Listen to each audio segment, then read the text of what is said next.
Hello everyone, welcome to my UPSC. UPHCSC हुआ करता था ये पहले, अभी नया आयोग बन गया है।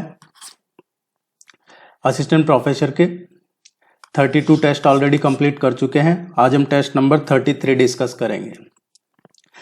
वेबसाइट को रेगुलर विजिट करते रहिएगा, स्टडी 24/7। यहाँ पे आपको एग्जाम से रिलेटेड अपडेट, करंट अफेयर्स के पीडीएफ, प्रैक्टिस क्वेश्चन, ये सब आपको यहाँ पे अवेलेबल डेली बेसिस पे करवाते रहते हैं। टेस्ट सीरीज ज्वाइन नहीं किया है तो टेस्ट सीरीज के लिए इस नंबर पे कांटेक्ट कर सकते हैं, या फिर आपको वीडियो के नीचे डिस्क्रिप्शन में लिंक मिल जाएगा, वेबसाइट विजिट कर सकते हैं। गूगल पे भी आप UPHCSC assistant professor test series type करके और हमारी वेबसाइट का नाम लिख देंगे तो भी टेस्ट सीरीज आ जाती है, उसमें पूरा डिटेल मिल जाएगा। अदरवाइज सबसे सिंपल, इस वीडियो के नीचे कॉमेंट सेक्शन में ऊपर ही ऊपर आपको उसका लिंक मिल जाएगा टेस्ट सीरीज का। टेस्ट सीरीज में आपको नोट्स मिल जाते हैं आपके सिलेबस के कंप्लीट, और रेगुलर टेस्ट मिलते रहते हैं। उसके अलावा आपको कुछ पढ़ना नहीं है, एग्जाम के लिए सफिशिएंट रहता है। Let's begin. और भी कोई क्वेरी है तो आप कांटेक्ट कर लीजिएगा, ऊपर नंबर दे रखा है इस पे। विश्व भविष्य ऊर्जा शिखर सम्मेलन 2024 कहाँ आयोजित किया गया है? ये विश्व ऊर्जा शिखर सम्मेलन, विश्व भविष्य ऊर्जा शिखर सम्मेलन हुआ है। ये अभी रिसेंटली इसका 16th एडिशन हुआ है, 16वां सम्मेलन था ये यूनाइटेड अरब एमिरेट्स में हुआ है, अबू धाबी में। सी इसका करेक्ट आंसर होगा। और ये हर साल होता है, एनुअली होने वाला कार्यक्रम है, हर साल होता है। संयुक्त राज्य जैव विविधता सम्मेलन, कॉन्फ्रेंस ऑफ पार्टीज 16 कहाँ आयोजित किया जा रहा है? ये अभी रिसेंटली हुआ है, इसका आयोजन COP16 का। इस तरीके का एक क्वेश्चन एग्जाम में पूछा जाता है। COP16 का जो अभी रिसेंटली आयोजन हो रहा है, ये कोलंबिया में हुआ है। रिसेंटली 21-22 अक्टूबर को हुआ है अभी ये कोलंबिया में। कोलंबिया कहाँ है? सदर्न अमेरिका में है, दक्षिणी अमेरिका महाद्वीप में आता है ये। कोलंबिया एक देश है। कोलंबिया की राजधानी क्या है? इसकी कैपिटल है बोगोटा। बोगोटा कोलंबिया की कैपिटल है। कोलंबिया का अगर देखेंगे मैप में आप, तो इसके ईस्टर्न साइड पे है जो वेनेजुएला है और ब्राजील है। सदर्न साइड पे इक्वाडोर और पेरू है। नॉर्थ में इसके कैरिबियन सी आ जाता है। नॉर्थ वेस्ट में पनामा है और वेस्टर्न साइड पे पैसिफिक ओशियन है। तो ये दक्षिण अमेरिकी देश है जहां ये COP16 का आयोजन अभी 21-22 अक्टूबर को हुआ है। निम्नलिखित में से किसने ग्रोथ एंड फाइनेंस नामक पुस्तक लिखी? ये ग्रोथ एंड फाइनेंस बुक किसकी है? ये किसने लिखी है? तो ये बुक लिखी गई है सी रंगराजन। सी रंगराजन ने ग्रोथ एंड फाइनेंस नामक बुक लिखी है। एक क्वेश्चन कई बार किसी शिफ्ट में इस तरीके का पूछ लिया जाता है, जो चर्चा में रहती है बुक्स उनसे रिलेटेड, या फिर गांधी जी, नेहरू, इनकी कोई बुक पूछ ली जाती है। TIFF इसका विस्तृत रूप क्या है? इसकी फुल फॉर्म क्या है? TIFF जो दे रखा है, देखिए आप देखते हैं कई बार कोई बुक है, अब बुक के जो कवर पेज है उस पर काफी अच्छा इमेज होता है, उसका जो कवर होता है ऊपर का वो काफी अच्छा इमेज होता है। तो उस तरीके के इमेज जो जनरेट करते हैं वो इसी से जनरेट करते हैं, और वो होता है टैग्ड इमेज फाइल फॉर्मेट, जहाँ पे जो उच्च गुणवत्ता वाली जो इमेज हैं उनको ये एकत्रित करने का सबसे आसान तरीका है ये बनाने का TIFF। हाई क्वालिटी की प्रिंटिंग वगैरह करना, या ये कवर, जैसे मैंने आपको बताया कोई बुक का कवर, या इसी तरीके की जो हाई क्वालिटी की इमेज है उसके लिए इसका यूज होता है tagged image file format. Bharat में अधिकतर किस प्रकार के वन पाए जाते हैं? भारत में अधिकतर जो वन पाए जाते हैं ये मानसून वन होते हैं। कौन से वन होते हैं? मानसून टाइप के जो फॉरेस्ट हैं सबसे ज्यादा ये पाए जाते हैं, और इनको क्या कहते हैं? उष्णकटिबंधीय पर्णपाती।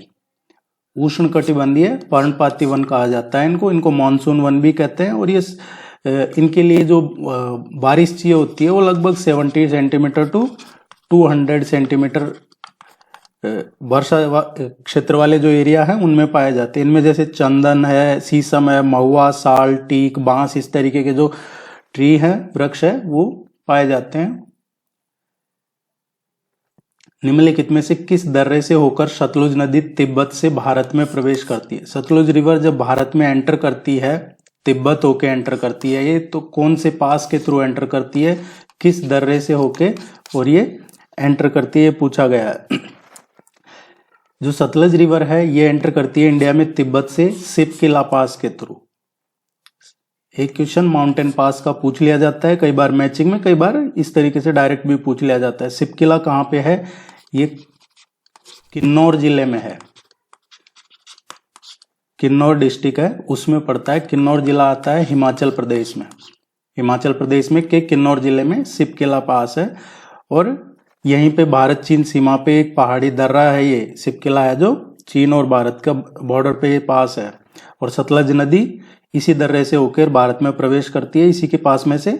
और तिब्बत में इसको कहा जाता है जांगबो, लैंगक्विन जांगबो। जो सिपकिला पास है इसको तिब्बत में क्या कहते हैं? लैंगक्विन जांगबो। व्यष्टि अध्ययन निम्न में से आप किसे कह सकते हैं? व्यष्टि अध्ययन क्या है? सिंपल भाषा में कहें तो केस स्टडी, किसी चीज का केस स्टडी है वो है ये व्यष्टि अध्ययन, व्यष्टि अध्ययन। इसमें विषय, इकाई तथा इससे संबंधित जो स्थितियां हैं उनका गहन परीक्षण ये केस स्टडी कहलाता है। किसी चीज के बारे में कोई गहन अध्ययन वो एक केस स्टडी हो गया कि उस पर पूरा पर्टिकुलर उसी पे स्टडी किया, कोई केस लेकर, वो है। भारतीय वन्यजीव संस्थान कहाँ स्थित है? ये क्वेश्चन कई बार पूछा जाता है एग्जाम में, और पिछले जो एग्जाम हुआ है आपके असिस्टेंट प्रोफेसर का आप देखेंगे तो लगातार एक क्वेश्चन इस तरीके का पूछा जाता है।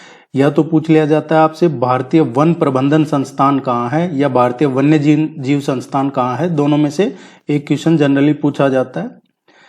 भारतीय वन्य जीव संस्थान की बात हो रही है तो ये है वाइल्ड लाइफ की बात हो रही है। वाइल्ड लाइफ इंस्टीट्यूट ये कहाँ पे है?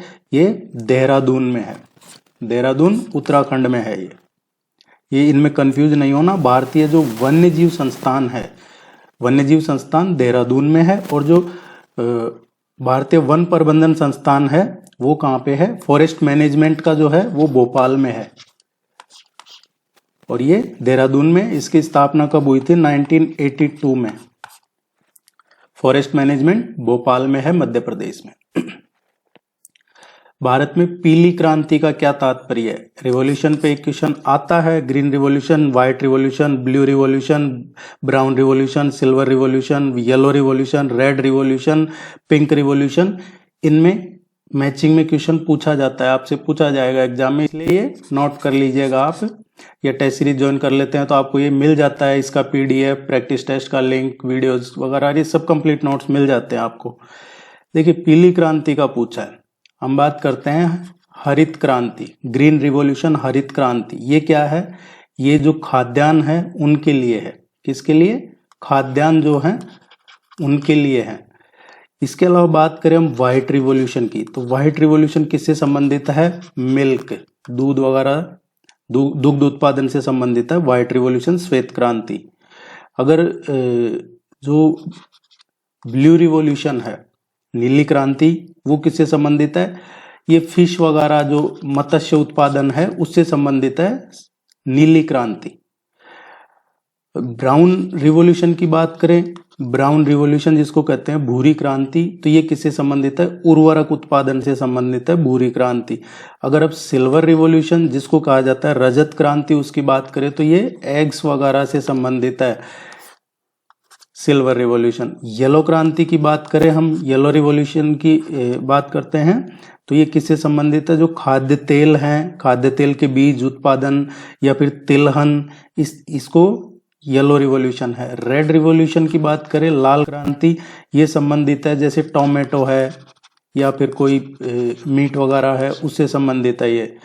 पिंक रिवॉल्यूशन की बात करें, गुलाबी क्रांति, तो ये जो झींगा मछली है, झींगा मछली उत्पादन, उससे संबंधित है पिंक रिवॉल्यूशन। तो अब इस क्वेश्चन पे आते हैं हम। येलो रिवॉल्यूशन का क्वेश्चन पूछा है तो इसका जो करेक्ट आंसर आएगा, हमने अभी पढ़ा, येलो रिवॉल्यूशन किससे संबंधित है? तिलहन उत्पादन या खाद्य तेल बीज उत्पादन, इनमें वृद्धि, ये सी इसका करेक्ट आंसर आएगा। देखिए आप लोग वीडियो को देख के निकल जाते हैं, लेकिन इसको लाइक जरूर कीजिएगा, उसमें कोई चार्ज नहीं लगता है। चैनल को सब्सक्राइब करने में, वीडियो को लाइक करने में, उससे सपोर्ट बना रहता है। और फिर आप एक चीज क्लियर है, आपका जितना सपोर्ट रहता है उसी बेसिस पे यहाँ पे मैं करवाता रहता हूँ टेस्ट, आपको हम उसी बेसिस पे करवाते हैं टेस्ट। अच्छा सपोर्ट मिलता है तो फिर दूसरे या तीसरे दिन नया टेस्ट आपको करवा दिया जाता है, या फिर आपका लेजीनेस रहता है, इंटरेस्ट नहीं रहता है, तो फिर आपको वीक में एक टेस्ट, 2 वीक में एक टेस्ट यहाँ पे करवाया जाता है। तो ये आपके ऊपर डिपेंड करता है कि आप कितना सपोर्ट करते हैं। अदरवाइज जो टेस्ट सीरीज ज्वाइन कर रखा है उनको तो रेगुलर सेंड करते रहते हैं। 2011 की जनगणना के अनुसार किस राज्य की साक्षरता दर उच्चतम है? देखिए, सेंसस 2011 की जनगणना का 100% एक क्वेश्चन पूछा जाता है, वो किसी भी वे में पूछा जाए लेकिन पूछा जाता है। लिटरेसी रेट का पूछ लिया जाए, सेक्स रेशियो का पूछ लिया जाए, चाइल्ड सेक्स रेशियो का पूछ लिया जाए, एक क्वेश्चन पूछा जाता है। अब इस क्वेश्चन की बात करें, किस राज्य की लिटरेसी रेट हाईएस्ट थी 2011 के अकॉर्डिंग, तो ये केरला की थी। केरला की थी 94% लिटरेसी रेट। इसके बाद में मिजोरम की थी सेकंड नंबर पे, मिजोरम की 91% थी। इसके मिजोरम के बाद में गोवा था, गोवा की भी 88 पॉइंट समथिंग थी। और इसके बाद में त्रिपुरा की थी, त्रिपुरा की भी 87 पॉइंट समथिंग है। और हिमाचल प्रदेश की फिर इसके बाद में 82.8% थी। तो पहले नंबर पे केरला, दूसरे पे मिजोरम, तीसरे पे गोवा, चौथे पे त्रिपुरा, पांचवे पे हिमाचल प्रदेश। डी इसका करेक्ट आंसर आएगा।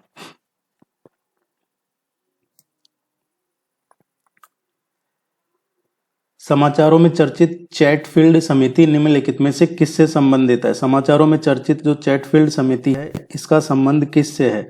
इसका संबंध है डिफेंस पॉलिसी से, रक्षा नीति से संबंधित है। और इसकी स्थापना की गई थी 1938 में, ब्रिटिशर्स के द्वारा की गई थी। रक्षा जो भी आवश्यकताएं हैं उनको देख के की गई थी। चैटफील्ड आयोग की रिपोर्ट ब्रिटिश कैबिनेट कार्यालय के पास मौजूद थी और उन्होंने इसकी स्थापना की थी, चैटफील्ड कमेटी की।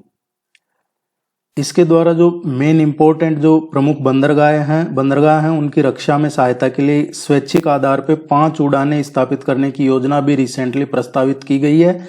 इसीलिए ये कमेटी चैटफील्ड समिति चर्चा में है।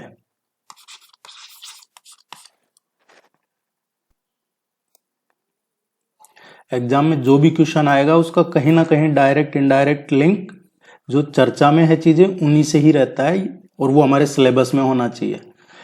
कायल नामक भौगोलिक संरचना भारत में किस राज्य में पाई जाती है? ये कायल जो संरचना है ये किस स्टेट में पाई जाती है? कायल क्या है? ये मछली पकड़ने या जो अंतर्देशीय परिवहन है उसके लिए उपयोगी है। यहाँ पे कई बार पूछ लिया जाता है किसी एग्जाम में कि जो नेहरू ट्रॉफी है वो कहाँ आयोजित की जाती है? नेहरू ट्रॉफी पुन्नामद्दा कायल में ही आयोजित की जाती है। ये कायल है, पुन्नामद्दा कायल में ही ये नेहरू ट्रॉफी आयोजित की जाती है। और ये क्या है, एक तरीके से कहा जाए तो जो लेगून झीलें हैं, जो लेगून लेक्स हैं, उनको कयाल कहा जाता है। क्या कहा जाता है? लेगून लेक्स को कयाल। और कयाल का अर्थ क्या होता है एक्चुअल में? कयाल का मतलब होता है बैक वाटर। और केरल बैक वाटर खारे लेगून की झीलों का एक नेटवर्क है केरला में। तो लेगून लेक्स, कयाल, कायल ये सब एक ही है और ये केरला में है।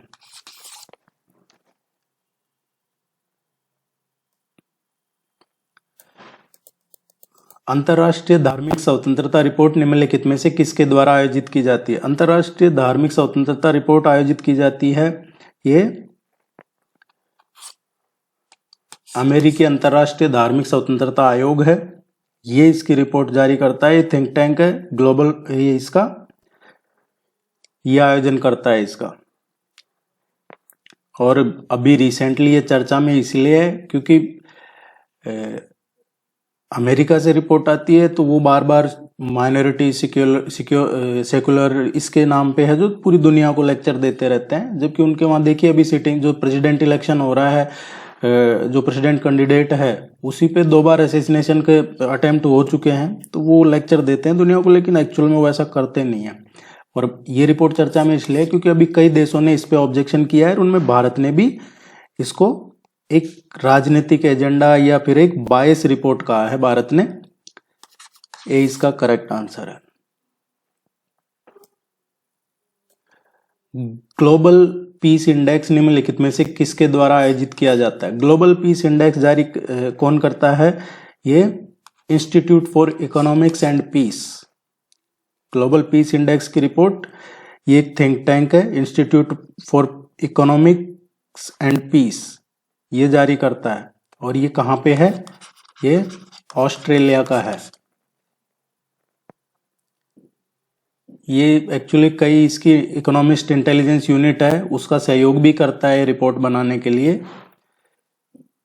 इसका डेटा थोड़ा सा ठीक माना जाता है। मैच करना है लिस्ट फर्स्ट को लिस्ट सेकंड से। लिस्ट फर्स्ट ये कंट्रीज दे रखे हैं, लिस्ट सेकंड में जो पेरिस ओलंपिक है उसमें किस देश की क्या पोजीशन थी मेडल टैली में, वो दे रखा है। देखिए पेरिस ओलंपिक में जो हुआ है उसमें पहला कौन सा देश रहा है टॉप पे मेडल टैली में, तो वो यूनाइटेड स्टेट्स रहा है। दूसरी मेडल टैली में बात करें तो चाइना रहा है, चीन रहा है, और तीसरे नंबर पे जापान रहा है मेडल टैली में। भारत के लिए बहुत बुरा था ये वाला ओलंपिक। चौथे नंबर की बात करें तो ऑस्ट्रेलिया था इसमें। पांचवें नंबर पे जो मेडल टैली में रहा है फ्रांस रहा है। छठे नंबर पे इसमें मेडल टैली में जो कंट्री था वो था नीदरलैंड। और सातवें नंबर पे था ग्रेट ब्रिटेन, जो ब्रिटेन है वो था सातवें नंबर पे। आठवें पे साउथ कोरिया था, 9वें पे इटली था और 10वें पे जर्मनी था। भारत की पूछी बात करें तो इसमें इंडिया 71 नंबर पे था, 71वें नंबर पे था इस ओलंपिक में। चीन का है अभी हमने पढ़ा, चीन सेकंड है, दूसरा। यूएसए का है पहला है। नीदरलैंड की बात करें तो ये छठा था और ब्रिटेन ये सातवां था। तो इस हिसाब से ए में जो ऑप्शन आएगा थर्ड, बी में जो ऑप्शन आएगा यूएसए पहला तो फोर्थ, सी में नीदरलैंड है, ये नीदरलैंड का सिक्स्थ और ब्रिटेन सातवां। 3 4 6 7 इस हिसाब से ये इसका आएगा। अच्छा इसका जो करेक्ट आंसर आएगा देखिए ए में थर्ड, बी में फोर्थ, सी में सेकंड और डी में फर्स्ट। बी इसका करेक्ट आंसर आएगा। स्पोर्ट्स हमारे सिलेबस में है तो चांसेज हैं पूछे जाने के, और ये वैसे भी काफी कंट्रोवर्सी में चर्चा में रहा था। आर्थिक एवं सामाजिक नियोजन निम्नलिखित में से किसके अंतर्गत आता है? इकोनॉमिक और सोशल जो नियोजन है ये किसके अंतर्गत आता है? ये देखिए 7th शेड्यूल में आता है, 7वीं अनुसूची में आता है। और 7वीं अनुसूची में भी ये कॉन्करेंट लिस्ट जो है समवर्ती सूची उसमें आता है, और ये 20वें नंबर पे है उस लिस्ट में। इतना आपको तो याद नहीं रखना, आपको तो इतना ही ध्यान रखना है आर्थिक एवं सामाजिक नियोजन ये समवर्ती सूची में है, 7वीं अनुसूची में है। सी इसका करेक्ट आंसर है। एक यूनियन लिस्ट होती है, एक सेंटर स्टेट लिस्ट है और एक कॉन्करेंट लिस्ट होती है। जो समवर्ती सूची कॉन्करेंट लिस्ट होती है उसमें स्टेट और सेंटर दोनों बना सकते हैं कानून। भारतीय संविधान के निम्नलिखित में से कौन से अनुच्छेद में अस्पृश्यता का उन्मूलन कर दिया गया है? ये है अनटचेबिलिटी। अनटचेबिलिटी का पूछा गया है, तो अनटचेबिलिटी कौन से अनुच्छेद में उन्मूलन किया था इसका? Article 17 abolition of untouchability. अगर हम बात करें आर्टिकल 14 की, तो आर्टिकल 14 क्या है? विधि के समक्ष समानता, इक्वल बिफोर लॉ। आर्टिकल 15 की बात करें तो religious, caste, sex, birth place के आधार पर भेदभाव नहीं किया जा सकता, ये आर्टिकल 15 में है। आर्टिकल 42 की बात करें तो जो भी काम की न्याय संगत या जो मानवोचित दशाएं हैं उसका, या फिर सिंपल भाषा में समझाया जाए तो जो ये लीव मिलती है अभी मैटरनिटी लीव, जो महिलाओं को लीव मिलती है वो उनको जब उस टाइम जो पीरियड रहता है उनका डिलीवरी वगैरह का टाइम रहता है उस टाइम पे लीव छुट्टी मिलती है उनको 6 मंथ की। पहले नहीं था, अब किया है ये रिसेंटली पिछले 2-3 साल में। तो ये आर्टिकल 42 के तहत किया है।